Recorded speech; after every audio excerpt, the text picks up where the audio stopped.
Malalantad na ang suwail. Ngunit pagdating ng Panginoong Hesus, papatayin niya ang suwail.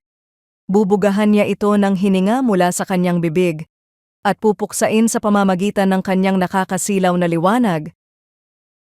Sa tuwing may naririnig na balita si Marta tungkol sa mga maling gawain sa kanilang lungsod, panlilinlang, paninira, at korupsyon, madalas siyang napapaisip at napapailing. Para bang tila walang makakapigil sa paglaganap ng kasamaan. Minsan, naisip niyang, gaano ba katagal bago manalo ang kabutihan?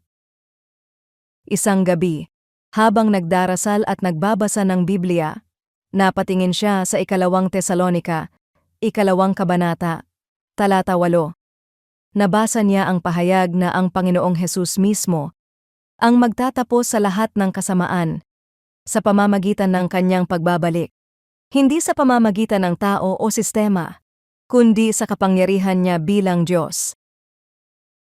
Sa sandaling iyon, napaisip si Marta, ang lahat ng panlilinlang, kasinungalingan, at kawalang katarungan ay hindi mananatili hanggang sa huli. Ang kapangyarihan ng kasamaan ay limitado, at sa huli, ang tagumpay ay sa ating Panginoong Hesus.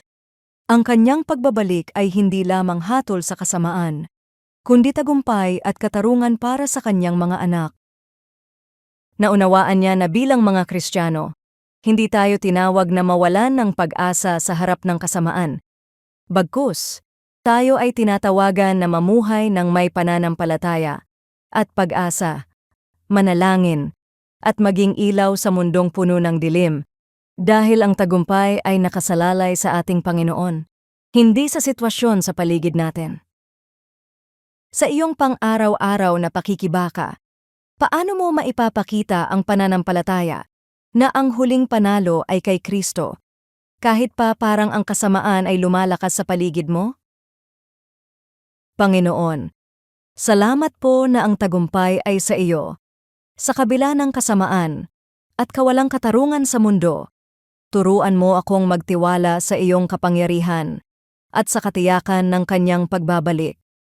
Bigyan mo po ako ng lakas na manatiling tapat, manalangin, at maging ilaw sa mundong madilim, na may buong pag-asa sa tagumpay na iyong ipagkakaloob. Sa pangalan ni Hesus. Amen.